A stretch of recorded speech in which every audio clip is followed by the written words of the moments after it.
Hey everyone, so it's number one for the week, and I actually thought, where am I going to do this? Because I'm back in Hamilton. I've been tripping around a bit lately, but I am back in Hamilton. And as you can see, right here, these are my grandparents. This is back in the cemetery. And I said to Dave last night, where am I going to film tomorrow? Because I want it to be meaningful for the last sort of filming for this year, because I've decided I'm not going to film Christmas. There's enough Christmas stuff out, I'm going to take a break. But it doesn't mean to say that I won't pop up and give you little random bits and pieces. However, I'm not going to do a lesson for Christmas. I think you guys are capable of that one by yourself, completely. Anyway, where am I going to film? And he said, why don't you go back where you started? It's a lovely day, go back to the cemetery again. I'm like, you're right, I'll go back to where I started. Because it's kind of what the Book of Mormon does. It takes us 360 and we finish it, and what do? We go back to where it started. I started doing these insights probably not on First Nephi.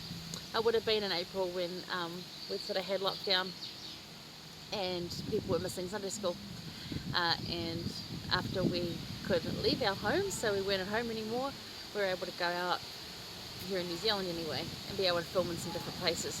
And this is one of the few parks that were open. A lot of them were closed, and this being a cemetery was open, so I brought you here for the first one. So we're back here again. Fitting, right? My husband's intelligent. My husband is so intelligent. Anyway, okay. So we're in Moroni 10 this week. There's only one chapter. It's a super good read and kind of sad and kind of happy and joyful and all those sort of things all at the same time.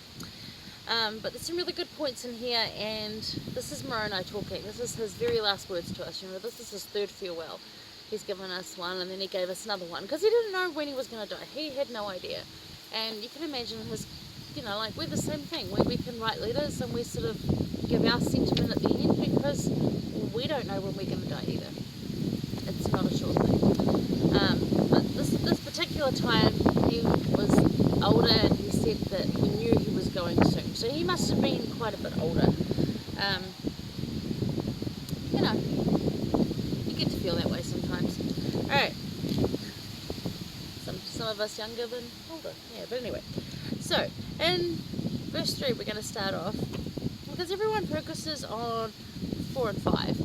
And those are scripture mastery, and I love them, and there's some really good stuff in there. But let's look at the verses either side of it. So I'm going to do 3. The next one's number 6, looking at either side of it.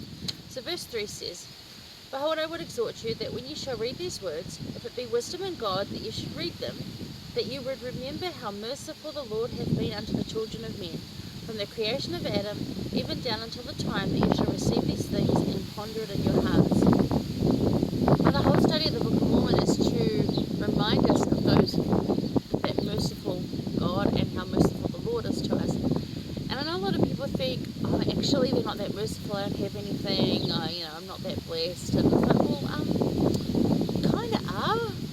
It's what you're looking at.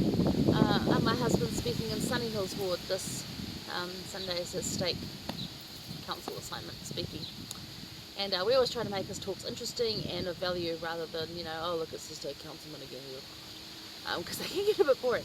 So we kind of make his interesting but and of value, and we've focused again on what gifts you already have at Christmas. So I challenge you to do that too, because the question is, do you remember how merciful the Lord has been to you? Can you remember that? We're big on remembering here. We like to remember how merciful has the Lord been to you and what gifts you already have. If you're thinking, what am I going to get for Christmas? What have you already got? Think of that. Because it's not always about stuff, There's a lot of things that are gifts that are not stuff. Yeah.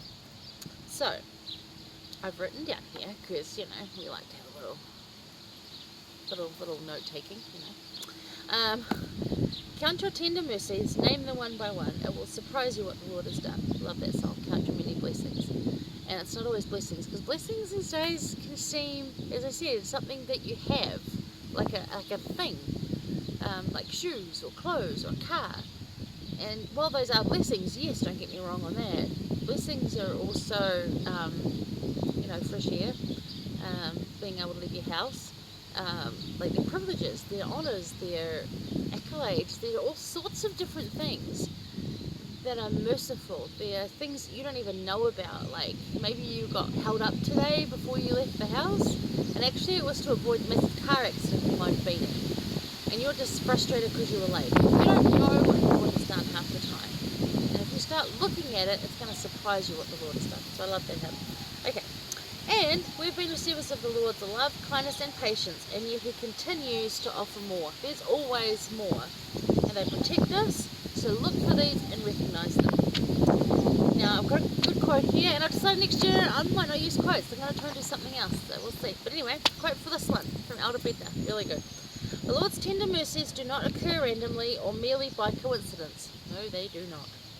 We should not underestimate or overlook the power of the Lord's tender mercies. So if you're feeling like you don't have any tender mercies, I encourage you and challenge you to go look, to ask to see them, because I think you'll find some. You really do. Alrighty, well that's the first one.